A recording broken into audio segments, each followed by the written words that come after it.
Hello, welcome to Shivajirao Zondal College of Pharmacy, Asangaon, Thane. Myself, Dr. Manisha Vite, Associate Professor of Pharmacognosy Department.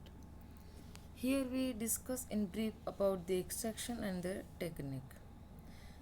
Extraction is the most important step in any herbal drug analysis for a specific and an accurate result. In this technique, we isolate the components from other raw materials which are going to identify and quantify. First, we start from the extraction. Extraction is defined as the process of isolation of soluble material from an insoluble residue, which may be liquid or solid, by treatment with an solvent on the basis of the physical nature of the crude drug to be extracted, that is liquid or solid, and the process or the extraction process may be liquid or solid extraction. These techniques include the separation of medicinally active parts of the plant's organism from the inert components using the specific solvents. There are various terms which will be used in the extraction. First is the menstruum, that is solvent or solvent mixture used for the extraction. This may be polar or non-polar based on the secondary metabolite polarity. Then second term is the micellar, which is nothing but the solution containing extracted substance. And last one is the mark, that is the inert insoluble material that remains after the extraction. There are various types of the extractions. First is the aqueous extracts and the second is the liquid extracts. In aqueous extracts, the extraction done by using the water. First is the decoction, for example is tea and coffee. Second is the infusion, example is the infusion of orange, concentrated infusion of quassia. Then digestion, that is extraction of morphine, and tincture, example is the belladonna tincture. And the next is the liquid extract. In this, the extraction is done by using the organic solvents. And there are two types of the extracts. First is the soft extract, example is the glycyrrhiza extract, and second one is the dry extract, and example is the belladonna extract. Next is the ideal properties of the solvent. First is the solvent must be highly selective for the compound to be extracted. Then it does not react with the extracted compound or with other compounds in the plant material. Then have a low price. Then it should be harmless to man and the environment. Then it should be completely volatile. Then it should not mix up with the water, and it should be have a big capacity in relation to extractive. Then the density of the solvent should be different from water density, and it should be have the minimum viscosity. And the next point is the solvents used for bioactive component extraction or the extraction of the active constituents. There are the various solvents used in the extraction processes, and it depends on the solubility of active constituent in that particular solvent. And these are some examples of solvents in which the active constituent to be isolated. The next point is the mechanism of extraction. In this, the extraction of natural product progresses through some stages. In first figure, and that is the first step, in that the solvent penetrates into the solid matrix.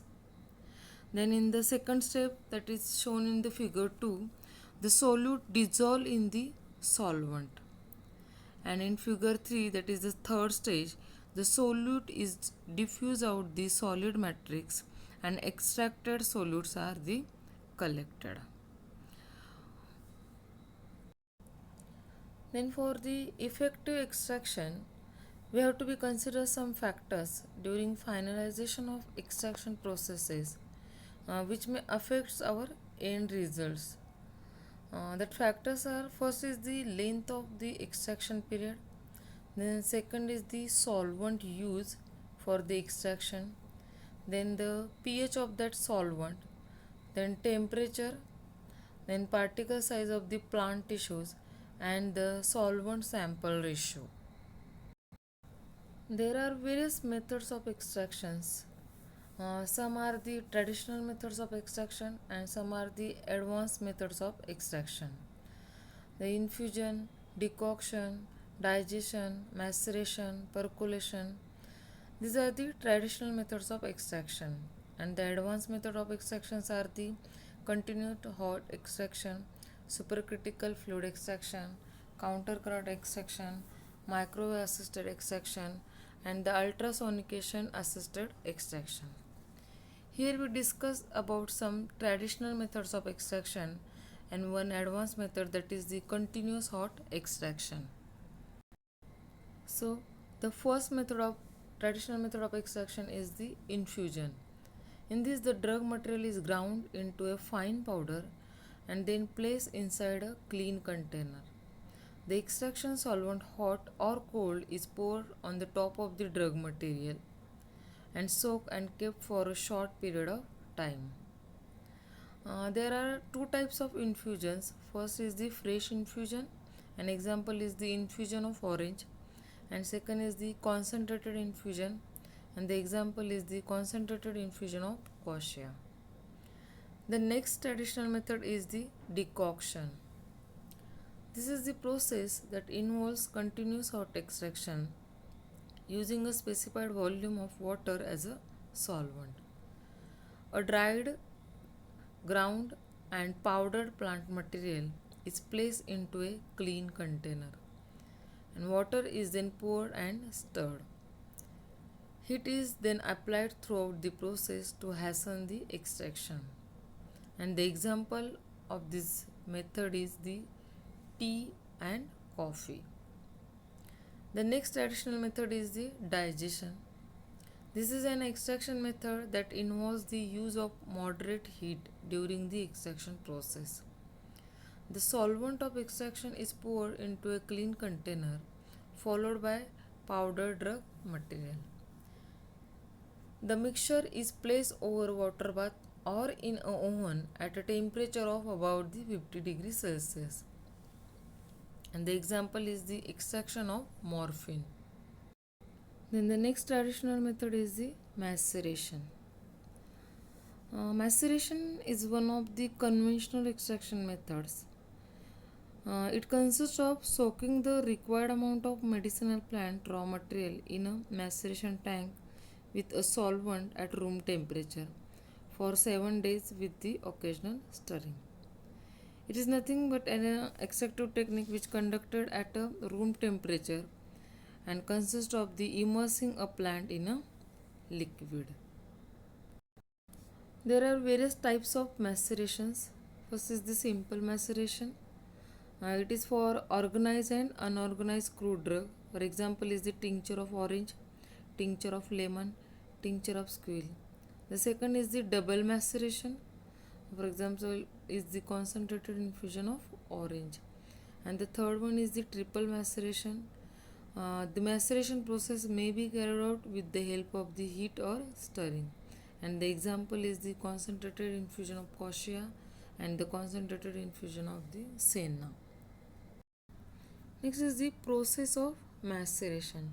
In this, the plant material is crushed or cut small or moderately coarse powder, which is placed in a closed vessels and deep or added a solvent or the menstruum and allowed to stand for the 7 days, shaking occasionally. Then strain out the liquid. Whatever solid residue we get, that is called as the mark. Then we again press that to recover as much as occluded solution. Then we have to combine this strain or express liquid, then clarified by the subsidence or the filtration. Then whatever extract we get with solvent, we have to evaporate the solvent and we get the concentrated extract. There are some merits and demerits of these methods. First is the merits or the advantages, that is, it requires the small sample size, then have strong swelling properties or high mucilage, then have energy saving process. Then the disadvantages are the it is not exhaustively extract the drug, then it is a very slow process and required a more solvent. Then the next traditional method is the percolation. It is a continuous downward displacement of the solvent through the bed of crude drug material to get the extract. Most frequently, it is used to extract active ingredients in the preparation of tinctures and the fluid extract. It is the method of short successive maceration or process of displacement. Then, in this case, we have to use the percolator, which is a narrow cone shaped vessels open at the both end. Next is the types of percolation. First is the simple percolation. Examples are the tincture of belladonna and the compound tincture of cardamom. This is the figure of the simple percolation, which has the most steps for this percolation. First is the size reduction. In this, the drug to be extracted is subjected to a suitable degree of size reduction and usually from coarse powder to fine powder. The second step is the imbibition. During imbibition, the powder drug is moistened with a suitable amount of menstruum and allowed to stand for 4 hours as well uh, in a well closed container. Next is the packing. The moistened drug is evenly packed into the percolator after imbibition. Then next is the maceration. After packing, sufficient menstruum is added to saturate the material. The percolator is allowed to stand for 24 hours to macerate the drug. And last, that is the percolation. The lower tap is open and liquid collected therein is allowed to drip slowly at a controlled rate until the 3/4 volume of the finished product is obtained. These are the various steps in the percolation. Then we see the advantages and disadvantages of these percolations method. First, advantages, it requires less time than a maceration, and the second merit is the extraction of the thermolabile constituents can be possible. Then the disadvantages of these methods or the demerits of these methods are it requires more time than oxidation, then more solvent is required and skilled person is also required. See, this is all about the traditional methods of extraction. Next is the advanced method of extraction, or we can call as the modified percolation. It is repeated maceration is more effective than the simple. Then the multiple maceration, that is solvent divided into equal multiple times considering the solvent retained by plant tissues, and it is used to prepare the concentrated preparation. See, this is the diagram for the Soxhlet apparatus. This extraction process is more suitable where the menstruum has less penetration into the cellular tissue and the active constituents are not readily extracted with a solvent.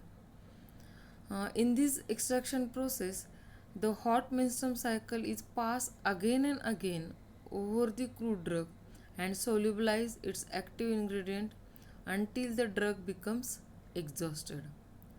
And it consists of the apparatus, or the apparatus consists of the three main components, uh, that is the a round bottom flask which contains the menstruum and which is kept on the heating mantle. Then next is the extraction chamber in which the drug is kept in a thimble containing siphon tube and the vapor tube both sides, or uh, both sides. And third one is the condenser which is kept over the extraction chamber.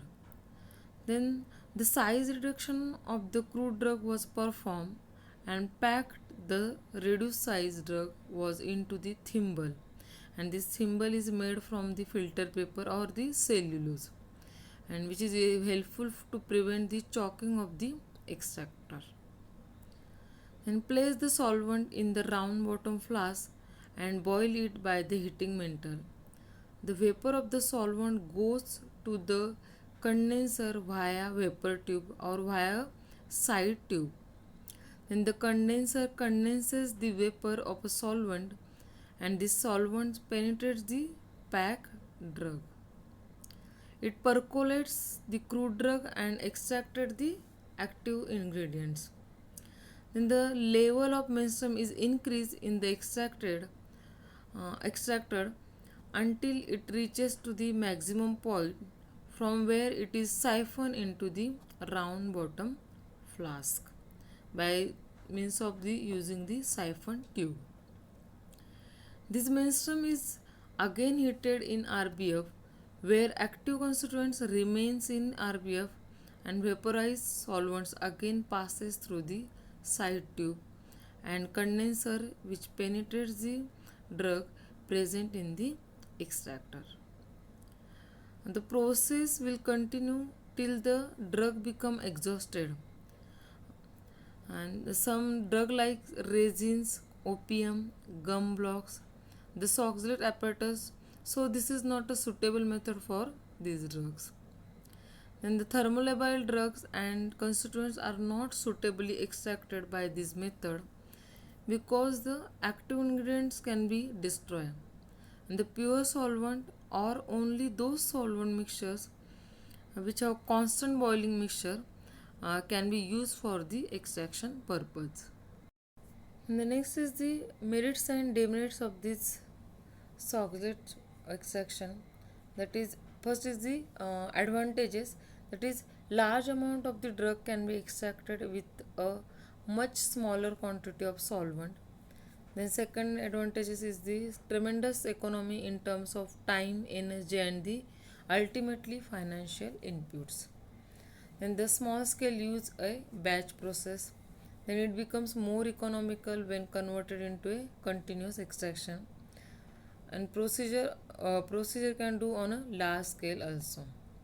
Then the disadvantages or demerits is the first, several times required for the extraction, then it required large amount of solvent, then it has the an inability to isolate for thermolabile analyte. This is about the oxalate extraction. Hope so it is helpful and informative presentation to all of you. Thank you.